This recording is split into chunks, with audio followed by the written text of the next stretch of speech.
The cashier's check had been in Marcus Webb's jacket pocket for 11 days. He had not spent it. He was not sure he was going to. He sat in a plastic chair at the public library on a Tuesday morning, while his 9-year-old daughter Priya wandered the children's section 2 rows over. He could hear her shoes on the floor, that particular squeak she made when she was trying to walk quietly and failing at it. He smiled without meaning to. Then he looked back down at the screen in front of him. The number on the screen was $34,000. He closed the tab, opened it again, stared at it the way a man stares at a math problem he already knows the answer to but keeps checking anyway, hoping the numbers will shift. They did not shift. Marcus was 41 years old. He had spent 20 of those years working the floor of the Bellevue Auto Assembly Plant in Columbus, Ohio, first as a line worker, then as a floor supervisor.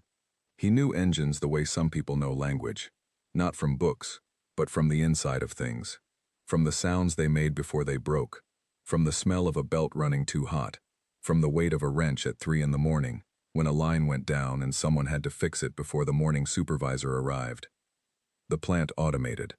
That was the word they used. Automated. As though the machines had simply made a personal decision, and everyone had to respect it. Marcus came in one January morning, and a man from corporate was standing in the break room with a folder and a practiced expression of regret.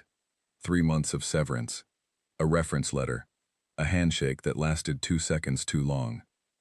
That was 14 months ago. Since then, he had worked overnight security at a warehouse on the east side of the city, Monday through Thursday, 11 at night to 7 in the morning. On Fridays and weekends, he drove rideshare, picking up people going to airports and bars and hospital appointments, listening to their conversations or their silence, watching the city through the windshield. Between the 2 jobs, he made enough to keep the apartment, keep Priya in her school, keep the lights on. Not enough to save anything meaningful, not enough to stop. The van he needed was $18,000, not the $34,000 one on the screen. That was a dream he had visited and closed and visited again like a bad habit. The one he actually needed was a used cargo van, 4 years old, one previous owner, listed at a dealership across town for $18,500. He had been watching it for 3 weeks. It had not sold. He did not know if that was good luck or a warning. The van was the key to a calculation he had been running in his head for months. If he had a van, a reliable van, one he could maintain himself, one that would last, he could pick up delivery contracts, local freight, small business runs, the kind of work that paid better per hour than rideshare and did not require him to be pleasant to strangers at 2 in the morning. If the delivery work grew, he could drop the overnight security job. If he dropped the overnight job, he could sleep. If he could sleep, he could be a better father to Priya than the man who came home at 7:30 in the morning and sat at the kitchen table drinking coffee and staring at walls while she ate cereal before school. He had $6,000 saved. It had taken him 8 months to save it. The cashier's check was in his jacket pocket. He needed a loan for the rest. Priya appeared at his elbow without warning, the way she always did, materializing out of the stacks like something conjured. She was holding a book. It was a library book, hardcover, slightly worn at the corners the way library books always are, and on the cover there was a full-color cutaway diagram of a V8 engine, every component labeled, every system color-coded, the whole mechanical interior of the thing laid open like a secret being shared. She held it out to him, spine first. "I thought you would like this one," she said. He took it, turned it over, looked at the cover for a moment. She had found it herself, in the young adult section, probably in the science and technology aisle, and she had carried it all the way across the library because she thought of him, because when she thought of her father, she thought of engines. Marcus Webb did not consider himself a man given to emotion in public spaces. He had grown up in a house where feeling things too openly was considered a kind of carelessness, like leaving a door unlocked. 20 years on a factory floor had reinforced the instinct. You kept your face steady. You kept your hands working. You did not let the room see you calculating the distance between where you were and where you needed to be. He checked out the book. 2-week loan. He was going to need more than 2 weeks with it.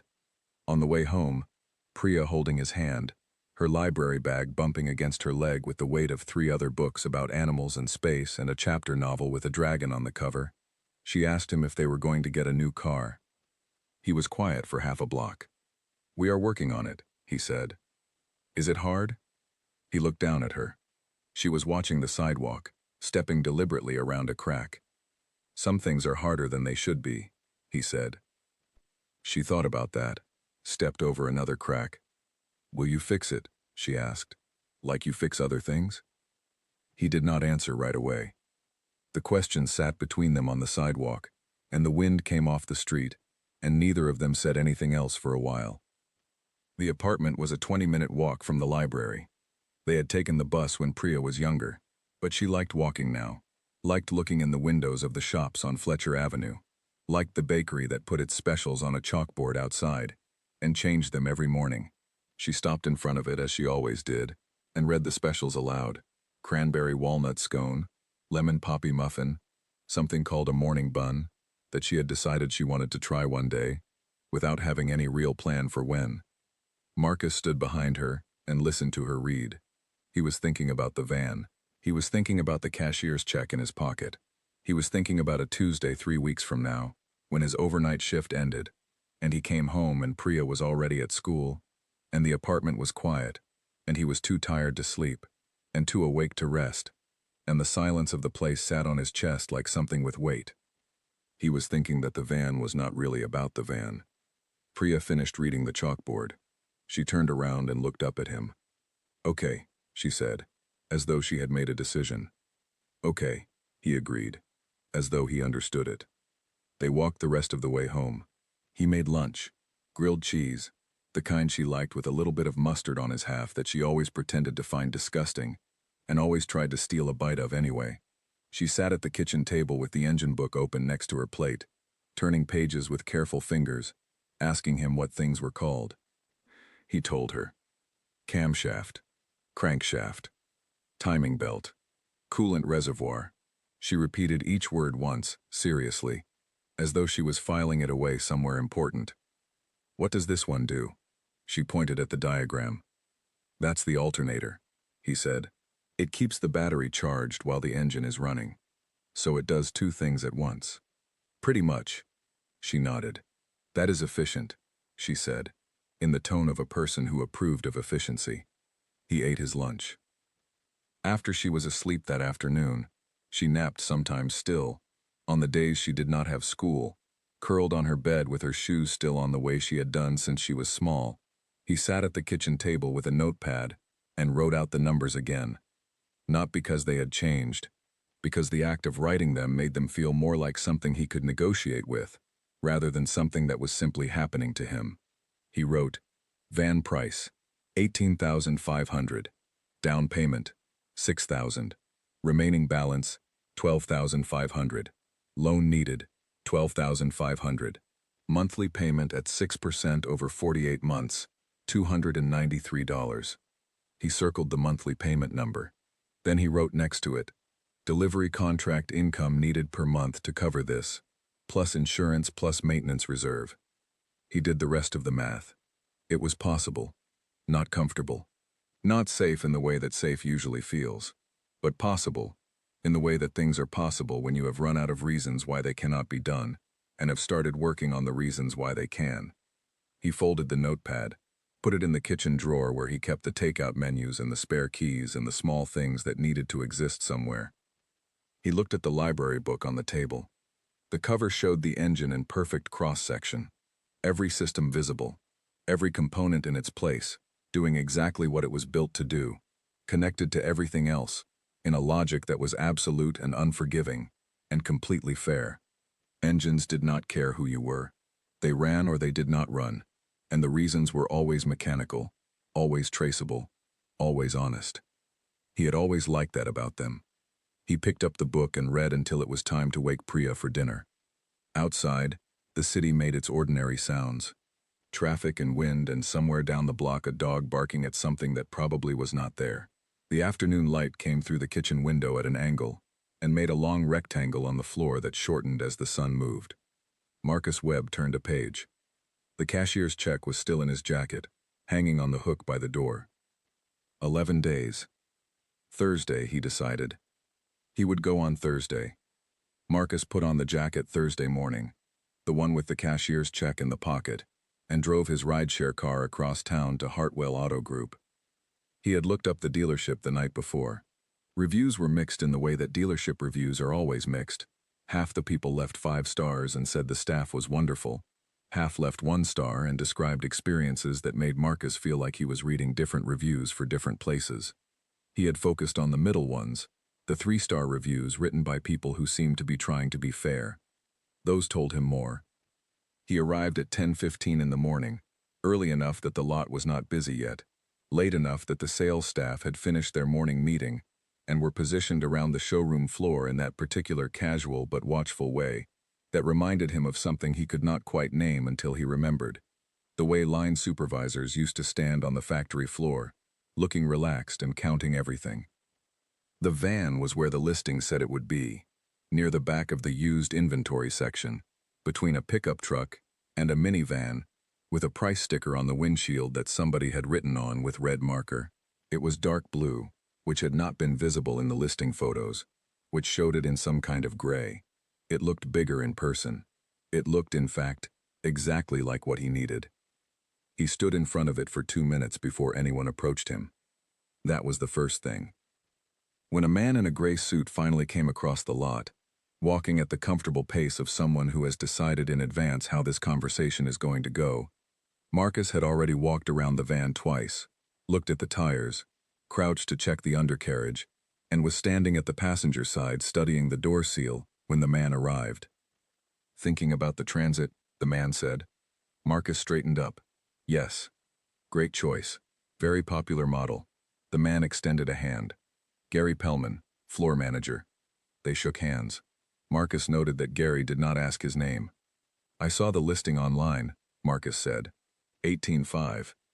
That is the starting point, Gary said, in a tone that suggested the starting point was where conversations began, and not necessarily where they ended. Why do you not come inside and we will pull up the full details? Get you some water, coffee. Marcus looked at the van. Can I open the hood first? Gary smiled. Of course. Let me grab the key. He came back with a key fob and unlocked the van without giving Marcus the key, which was the second thing. Marcus opened the hood.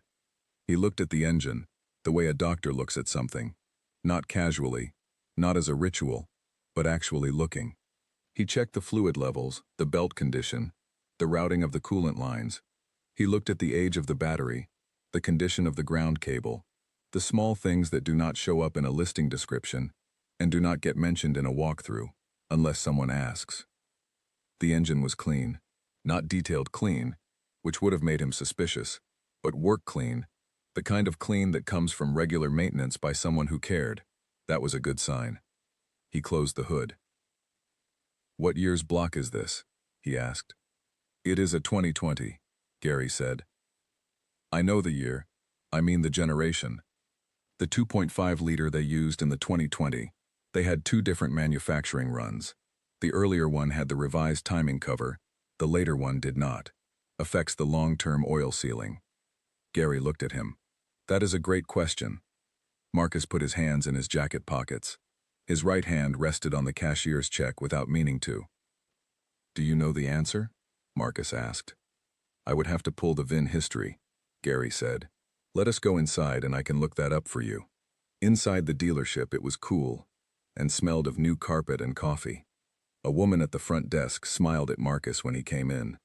Gary led him to a desk near the back, away from the showroom floor, which was the third thing, not by the windows where the passing traffic could see them, but toward the back where the offices were. Marcus sat in the chair across from Gary's desk. He put nothing on the desk. He kept his jacket on. Gary typed something, looked at the screen, typed something else. So what is bringing you in today? Looking for a personal vehicle? Work? Delivery work, Marcus said. I am starting a freight contract. Excellent. So this would be a business purchase? Personal loan to start. I have a down payment, and I need financing for the balance. Gary nodded, still looking at the screen. And are you pre-approved somewhere currently? Marcus reached into his jacket.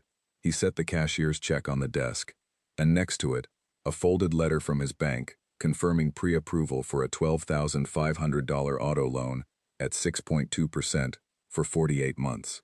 He had gotten the pre-approval 2 weeks ago. He had the letter with him because he had learned, from the 2 previous dealerships, that having it mattered. Gary looked at both documents. He looked at them the way people look at things when they are processing something they did not expect. "Good," Gary said. "Good. Let me just verify the pre-approval with our finance team." "That letter is from the bank," Marcus said. "It is already verified." Sure. Just our process." Gary picked up his phone. He pressed a few buttons and then said, in the lowered voice of a man who has turned slightly away but not far enough, that he was going to need someone from finance to come take a look at something. Marcus looked at the wall behind Gary's desk. There was a framed photo of a sports team that Marcus did not recognize. There was a calendar with a nature scene on it, still showing the previous month's photo, even though it was almost 2 weeks into the new one. There was a clock that was right. He watched the clock. A man from finance arrived. He shook Marcus's hand without introducing himself, and leaned over Gary's desk, and looked at the pre-approval letter, and typed something into his own tablet, and then leaned over more, and said something to Gary in a voice Marcus could not hear. Gary nodded. He looked up at Marcus with the same easy expression he had been wearing since the parking lot, the one that did not quite match the small tension around his eyes. "We are just going to run a quick additional check on the financing," Gary said. "Standard stuff. It will only take a few minutes." "The bank already approved me," Marcus said. "Absolutely. This is just our in-house process, for insurance purposes." Marcus said nothing. Gary and the finance man went into an office and closed the door. Marcus sat in the chair. He looked at the clock. He watched 7 minutes pass, then 8, then 10. At 12 minutes, a young salesperson, no older than 25, with the eager energy of someone who had been at this job for less than a year, came by and offered him a bottle of water. Marcus accepted it. At 14 minutes, he opened the water and drank half of it. At 18 minutes, he set the empty bottle on the desk. At 22 minutes, Gary came back out. "We are going to need to run some additional verification steps," Gary said. "The pre-approval from your bank is fine, but our lender has some additional requirements for this particular vehicle." Marcus looked at him. "What requirements?" Marcus asked. "It is a used commercial vehicle, so there are different thresholds for—" "The listing says personal use," Marcus said. "It is listed as a personal use vehicle." Right. But given the delivery work you mentioned, there may be a commercial use clause that—" "I did not mention commercial use to your lender," Marcus said. "I mentioned it to you 15 minutes ago." Gary's expression stayed the same. That was what Marcus noticed most. The expression never changed. It was like talking to something wearing a face. "I understand your frustration," Gary said. "I have a pre-approval letter from my bank," Marcus said, "for the full balance, plus a $6,000 cashier's check for the down payment. The van is listed at $18,500. My paperwork covers it." "Of course, and we want to make this work for you. But we also have to follow our own processes." Marcus folded the pre-approval letter. He put it back in his pocket. He put the cashier's check back in his pocket. He picked up the empty water bottle and set it neatly in the center of Gary's desk. He stood up. "I will give you time to finish your process," Marcus said. He walked back through the showroom, past the young woman at the front desk who smiled at him again, out through the glass doors and into the parking lot. He stood in the sun for a moment. He had been in the building for 41 minutes. He had left with nothing. The van was still on the lot. The listing was still live. The cashier's check was still in his pocket, untouched, the way it had been for 11 days and now 12. He walked to his car. He sat in the driver's seat without starting it. He looked at the dealership through the windshield. Through the showroom glass, he could see Gary talking to someone else already, some other customer, wearing the same expression, carrying the same ease. Marcus took the cashier's check out of his pocket and looked at it. $6,000. 8 months of second shifts and overnight hours and mornings, where he came home to a quiet apartment and ate something standing at the kitchen counter, before sleeping 3 hours and getting up again to take Priya to school. He put the check back. He started the car. He did not think about the van on the drive home. He thought about the delivery contract he had been in talks with. He thought about whether the timing cover issue on the 2020 block was something he could verify from the VIN himself. He thought about the engine book on his kitchen table, and Priya's voice saying the word alternator, like she was adding it to a collection of things that would be useful later. He thought, there is another lot across town. There is always another lot. He thought, that is not how metal works. He drove home in the quiet of a Thursday morning and did not tell anyone what had happened, because there was no one to tell, and because the telling of it would have made it more real than he wanted it to be right now, and because Priya was at school and would be home at 3:15, and by then he needed to be the version of himself that she expected. He could be that. He had been that for 9 years. He hung his jacket on the hook by the door. He did not take the check out first. He left it where it was. He sat down at the kitchen table. He looked at the engine book. He opened it to the page about the 2.5-liter block and read until he fell asleep in the chair, and outside the city made its ordinary sounds, and the morning became afternoon, and the cashier's check stayed in the jacket pocket on the hook by the door, patient and unspent, waiting for a place that would let it mean something. Diana Cho arrived at the Hartwell Auto Group parking lot at 11:40 in the morning, in a silver sedan that she drove herself, because she had stopped having a driver 2 years ago, after deciding she spent enough of her life being transported from one obligation to another, and that driving was one of the few things left that required her to pay attention to only one thing at a time. She parked in the visitor section at the far end of the lot, away from the dealership entrance, which was her habit in places she was not sure she trusted. Parking far gave you time to think on the way in, and time to cool down on the way out. She had been here 3 times already. The first time she had met with a salesperson named Craig, who had shaken her hand too firmly, and spoken to her operations manager Nathan, even though Nathan was standing slightly behind her, and the conversation was clearly hers to lead. She had corrected this once, politely, and it had not stayed corrected. The second time she had met with Gary Pellman, the floor manager, who was smoother than Craig, and made the same errors more quietly. They had reached a verbal agreement on pricing for 12 cargo vans, the 2022 Transit, mid-range trim, in fleet white, and Gary had quoted her a fleet discount that brought the per-unit price down to $21,300. She had said yes. He had said he would have the paperwork ready by the following week. The following week, the paperwork had different numbers. The third time she had come in to ask about the different numbers, and Gary had explained, with great patience and several words that meant nothing specific, that the fleet pricing required a financing arrangement with their preferred lender, and that her company's current financing structure, which was a direct bank arrangement, not a dealer-financed deal, complicated the discount tier, and that they were working on it. She had understood, at that moment, what working on it meant. This was the 4th time. She sat in her car for 2 minutes before getting out, which was not her usual practice. She was a woman who moved directly and did not spend time in parking lots collecting herself, because she had built a company from a single leased truck and a spreadsheet on a 7-year-old laptop, and had done it in a city that had given her less benefit of the doubt than she had earned at every stage, and she had learned that hesitation was occasionally mistaken for uncertainty, when it was actually just thinking, and she did not want to be mistaken for uncertain today. Her phone buzzed. Nathan. She looked at it without answering. He was calling to ask her what to tell the drivers. She had 3 delivery routes starting next month that were dependent on the fleet being operational, and the drivers had already been hired, and the clients had already been confirmed, and the 12 vans she had technically agreed to purchase 6 weeks ago were still sitting on a lot across the city, with their sold stickers waiting for paperwork that kept changing shape.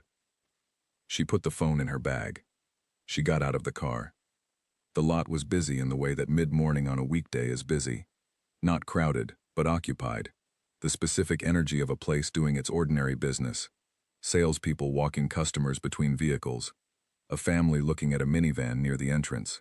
A man in a rideshare company polo shirt coming out of the showroom doors with an expression that Diana recognized without quite naming yet.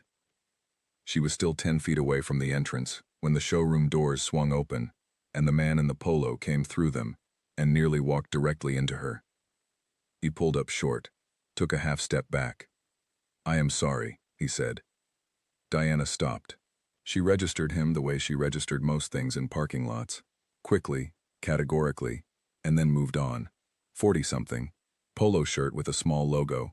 Hands that had worked at things. He was not looking at her. He was looking to the left, toward the used inventory section, and his expression was the one she had almost named, and now she named it. He was looking at a van near the back of the lot, dark blue. It had a sticker on the windshield. Not sold, just the price. He was looking at it the way a person looks at something they came for and are leaving without. She had seen that look before. On her brother Leon, 15 years ago, in the parking lot of a credit union in Atlanta. He had come out of the building without the small business loan he had gone in for, even though his business plan had been solid and his credit history had been clean, and he had stood next to her car with that exact expression.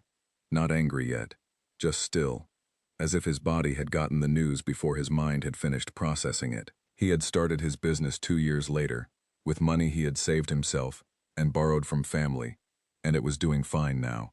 But she remembered the parking lot. She remembered the look.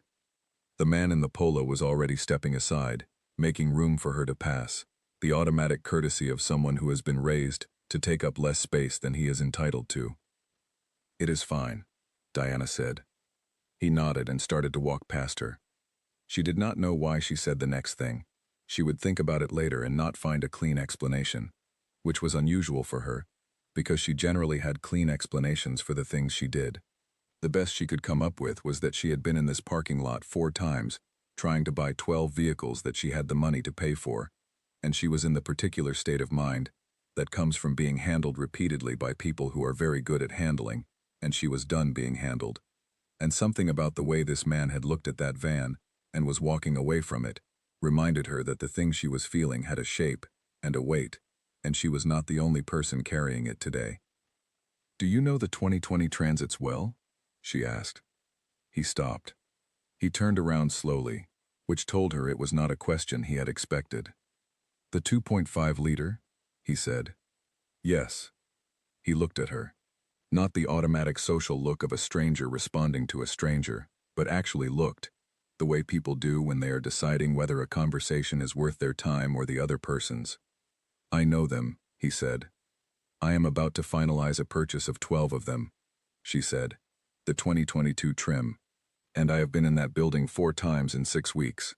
And the paperwork keeps changing, and I have 3 delivery routes starting next month." She stopped.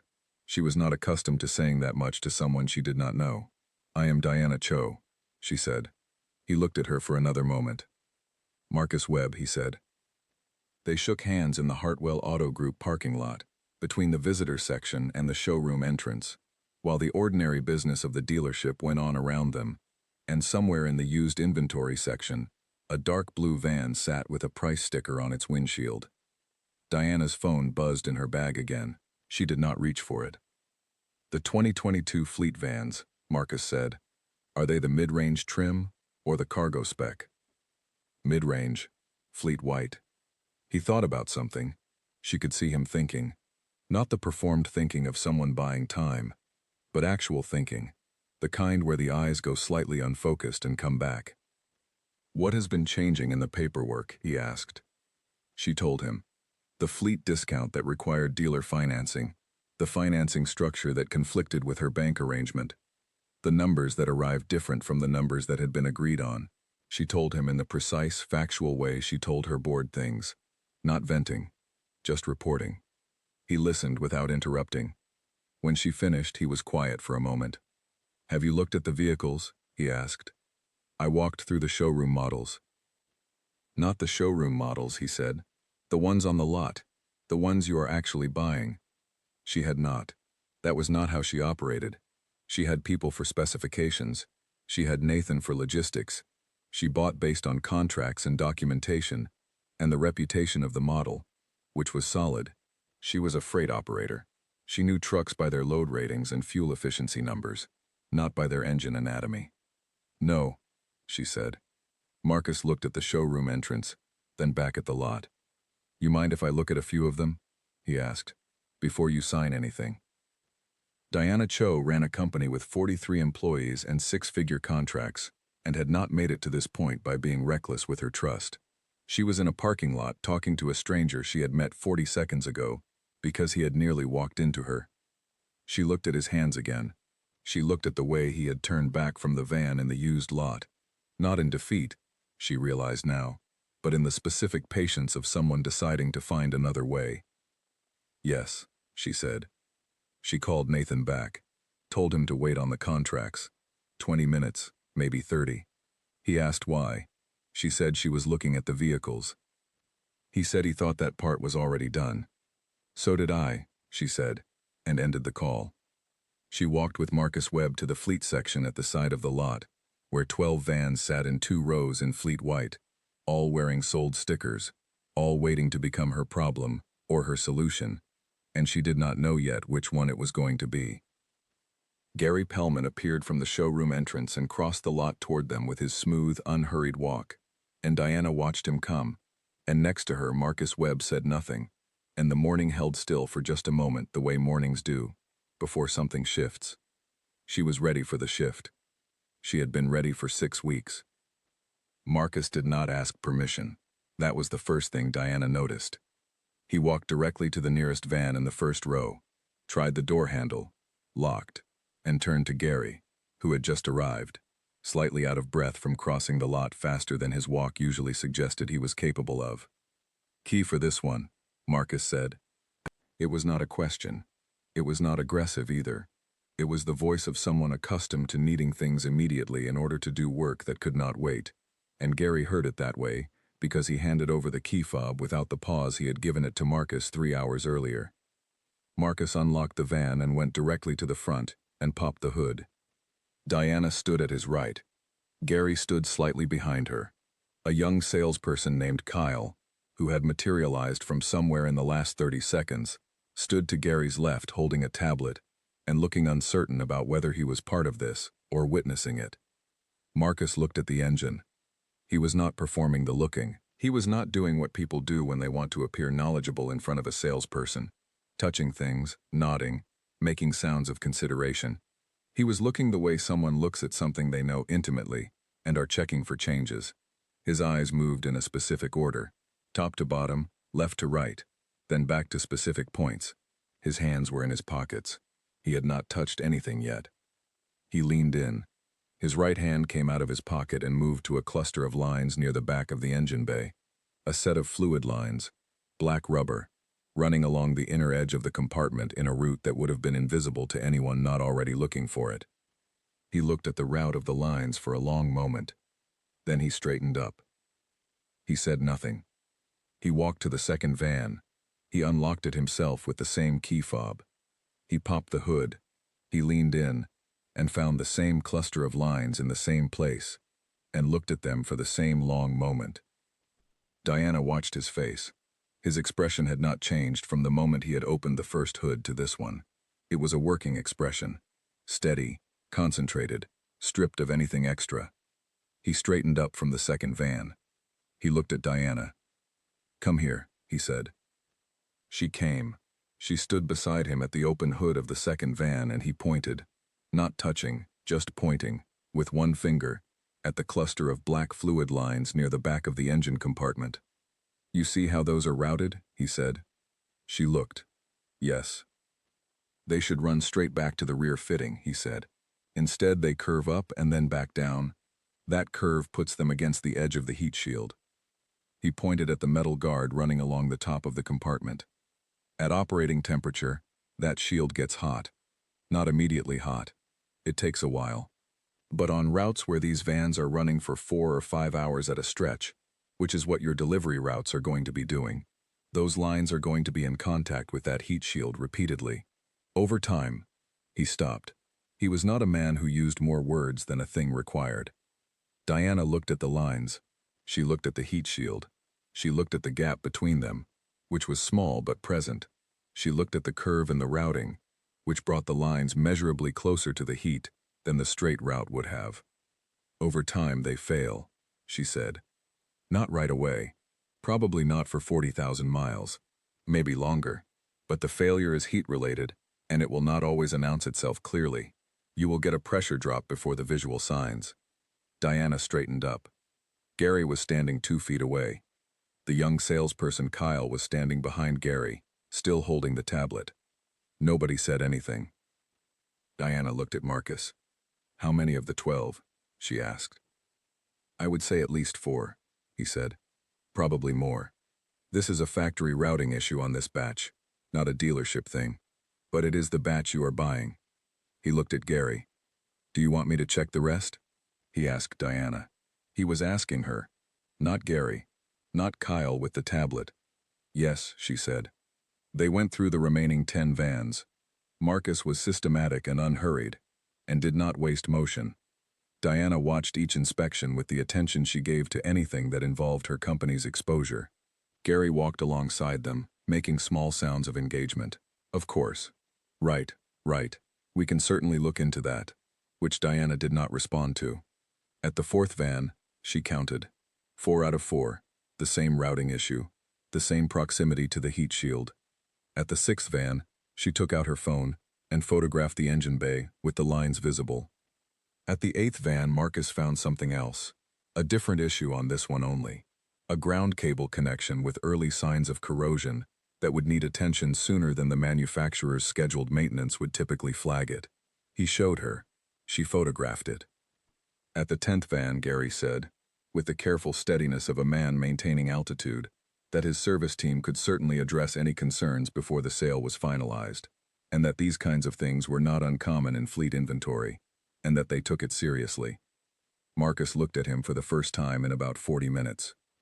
"That is good," Marcus said. "That is what should happen." His tone was not unkind. It was completely flat. It was the tone of someone who has stopped requiring anything from a particular direction and is simply noting what is there. Diana stood in front of the 10th van. 10 vans checked. 2 distinct issues across the fleet. 4 with the routing problem. 1 with the corrosion. The other 5 clean. She took stock. She had 6 weeks and 4 visits invested in this dealership. She had delivery routes starting in 31 days. She had 43 employees and 3 clients waiting. She had the fleet almost in hand. The pricing, the quantity, the logistics. She also had 12 vans with a manufacturing fault that nobody at this dealership had flagged, disclosed, or appeared to know about, and a financing structure that had been shifted 3 times in ways that had delayed her purchase long enough to make her wonder, not for the first time, whether the delays were coincidental. She closed the hood of the 10th van herself. She turned to Gary. "I am going to need everything paused," she said. "The contracts, the financing arrangement, the delivery scheduling, all of it on hold while I review the inspection findings." Gary's expression moved through something that his professional training almost successfully concealed. "Of course," he said. "Absolutely. We want to make sure you are completely comfortable. My service manager can have a look at everything, and I am confident we can resolve." "I understand," Diana said. "I will be in touch." She did not shake his hand. She turned to Kyle and took his card, because Kyle had not done anything, and she might have other questions for someone in this building who would answer them. She walked toward the lot exit. Marcus Webb walked beside her, because he was parked in the same direction, or at least headed that way. They walked for 20 steps before she said anything. "What you found," she said. "The routing issue. Is it repairable?" "Yes," he said. "It is a rerouting job. Not complicated if you know what you are doing. Maybe an hour per vehicle with the right shop." "Could you do it?" He looked over at her. "I could show someone how to do it. I could do it myself if I had access to the vehicles and a lift." She was quiet for 2 steps. "I need 12 vans," she said. "I need them in 30 days. I need them to run freight routes 4 to 6 hours per day, 5 days a week, for at least 2 years without failing on me." He said nothing. "I was going to buy them from Hartwell," she said. "I know," he said. They had reached the point in the parking lot where her car and his car were in different directions. She stopped. He stopped. She looked at him directly, which was what she did when she was deciding something. "Do you know any dealers who carry this model and would not waste 6 weeks of my time?" she asked. He thought for a moment. "Caldwell Fleet on the south side. They do more commercial volume. Less show." She put that in her memory, which worked well, and did not need to be written down. "Thank you," she said. He nodded. She started toward her car. Then she stopped and turned around. "Marcus," she said. He turned.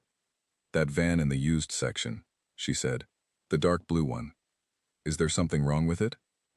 He looked at her for a moment. "No," he said. "There is nothing wrong with it." She looked at him. She looked at the dealership behind him.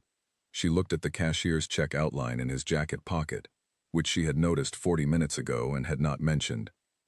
31 days, she said, though she was not sure exactly what she meant by it yet. She got in her car. She called Nathan before she had left the lot. She told him they were moving to Caldwell Fleet. She told him to cancel the Hartwell arrangement, with the explanation that the fleet inventory had inspection concerns. Nathan asked what kind of concerns. She told him the kind that you find when you actually open the hood. He was quiet for a second. "Who found them?" he asked. She thought about the man who had nearly walked into her at the entrance, the polo shirt, the jacket, the way he had moved through those engine bays without ceremony, without performing expertise, without asking for acknowledgement. "Someone in the parking lot," she said. Nathan said, "Okay," in the way that meant he had questions and was choosing to ask them later. She drove out of the Hartwell Auto Group lot for the last time with the morning sun coming through the windshield and the city opening up ahead of her, and 31 days on the clock and a name written in the back of her mind that she was not done with yet. Marcus Webb.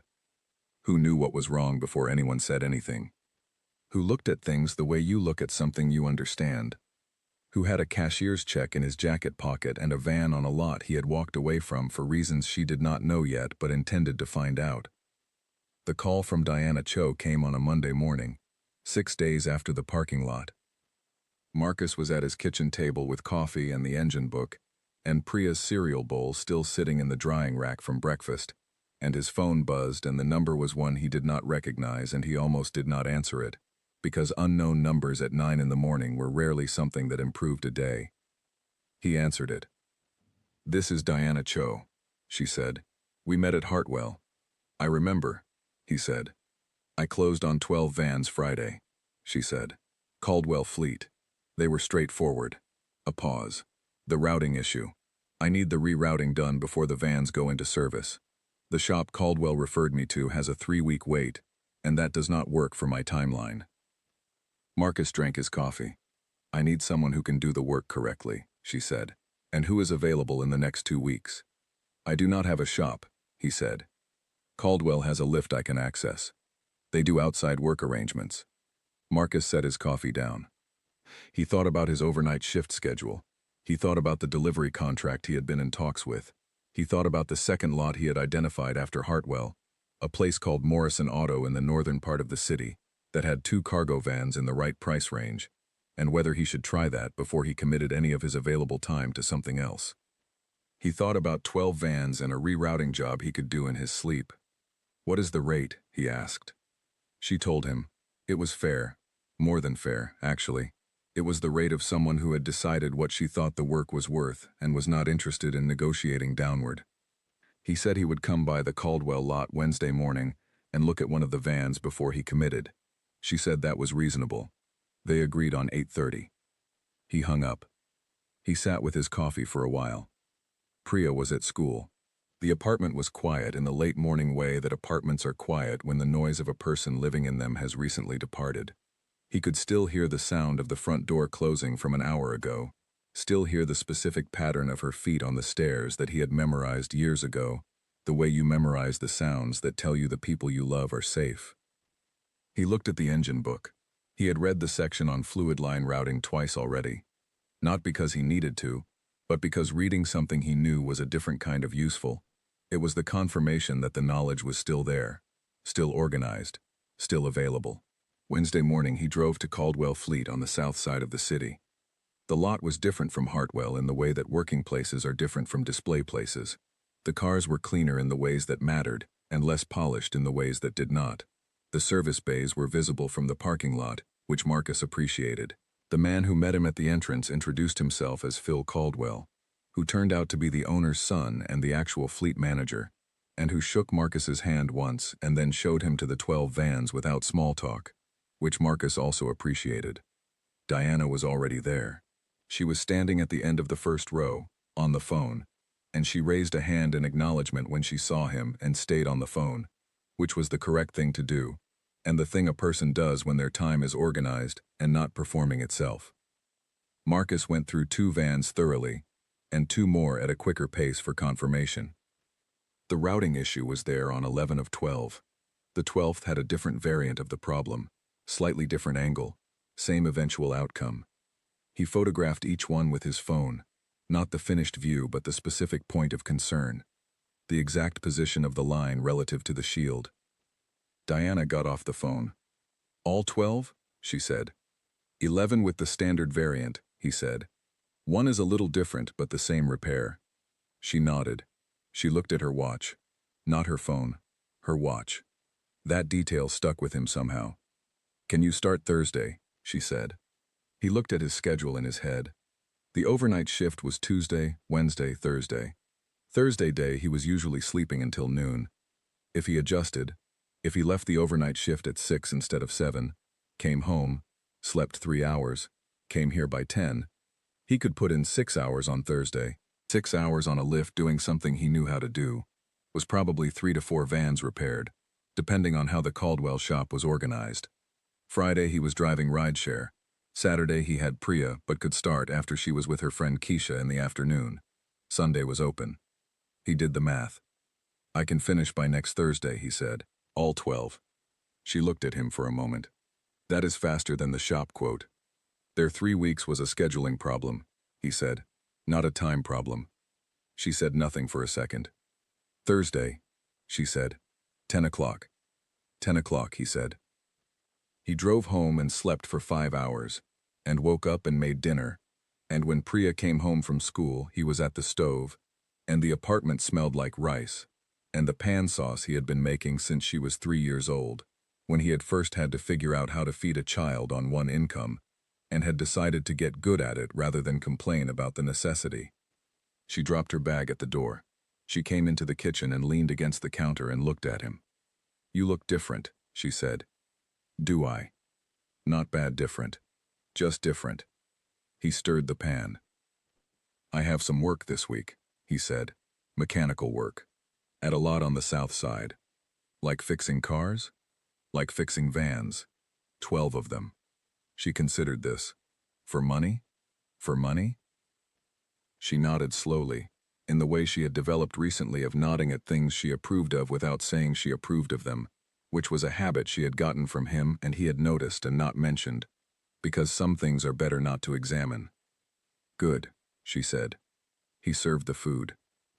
They ate at the kitchen table, the 2 of them, under the light that had needed a new bulb for 2 weeks, and still had not gotten one.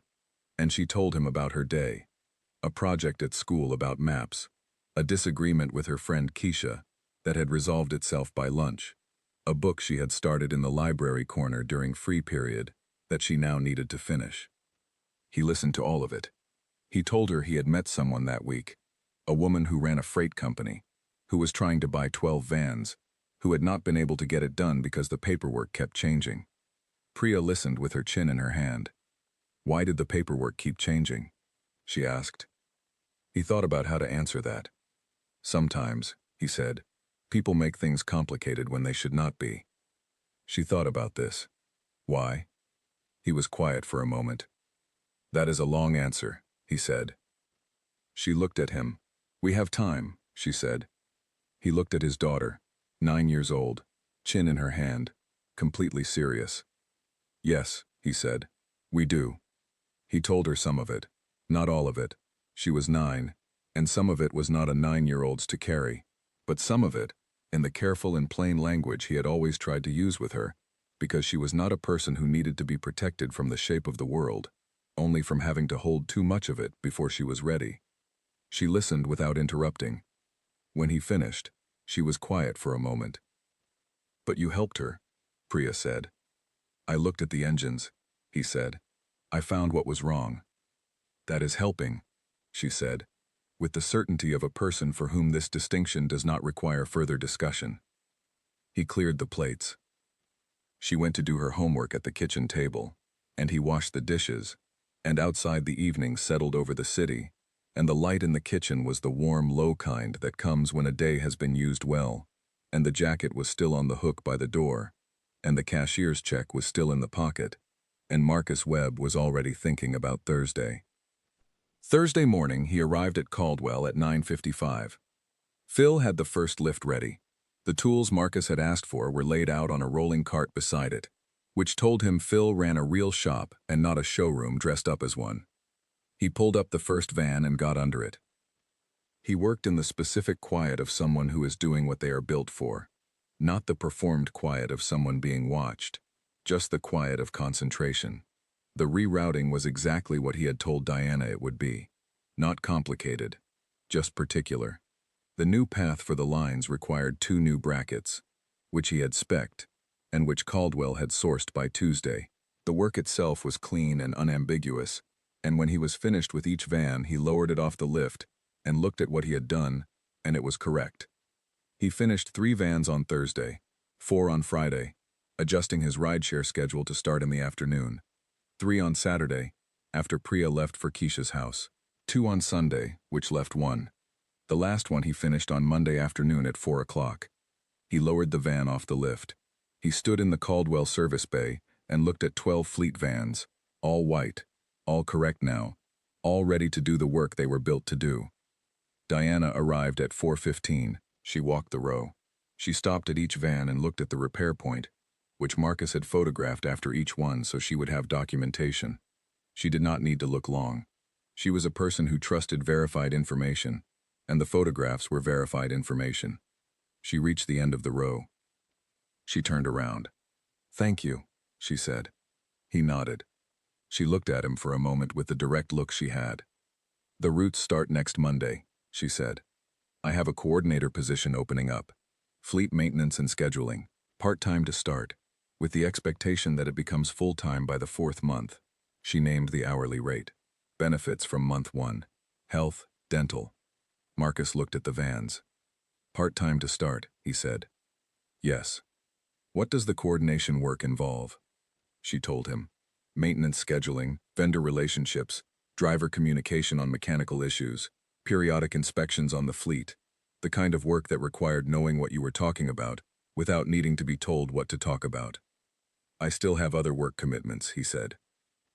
"I know. Part-time is genuinely part-time. 15 to 20 hours per week until month 4. He thought about the overnight security job. He thought about the rideshare shifts. He thought about the delivery contract he had been building toward, which had not closed yet, and might not close on the timeline he had hoped. He thought about Priya saying that is helping with her chin in her hand. "One question," he said. "Go ahead," she said. "School holidays," he said. "I have a daughter, 9 years old. On the days where school is out and my regular care arrangement is not available, can I bring her?" Diana looked at him. It was a look he could not fully read, which was rare. She was generally a readable person, in the way that precise people are readable. You could see the processing happening. But for a second something moved across her face that was not about the logistics of the question. "That is an unusual request," she said. "She is an unusual person," he said. Neither of them smiled. Both of them did. "Yes," Diana said, "within reason. She would need to be in the office area, not the yard." "Understood," he said. They shook hands in the Caldwell service bay, between the last van he had repaired and the wall of the shop where someone had hung a paper calendar, still showing the previous month, the same way Gary Pellman's calendar had been at Hartwell, though everything else about this place was different. Marcus drove home in the rideshare car. He was quiet on the drive, not the heavy quiet of the drive home from Hartwell 3 weeks ago, with the cashier's check still untouched, and the city feeling like something that was happening to him. This was a different quiet, the quiet of something clicking into the position it was always supposed to occupy. He picked up Priya from Keisha's house at 6. She got in the car with her overnight bag and the chapter book with the dragon on the cover, and one of Keisha's hair ties around her wrist, that was not hers originally, but had transferred over the way small items always do between people who spend time together. She looked at him. "You finished?" she asked. "All 12, he said. She nodded. She opened her book. They drove for a few minutes in the comfortable quiet that he loved most. The quiet of two people who do not need to fill space because the space is already full. "Dad," she said, without looking up from the book. "Yes." "Did you fix it? Like I asked." He had almost forgotten she had asked that. 3 weeks ago on the sidewalk, stepping over cracks on the way home from the library. "Will you fix it? Like you fix other things."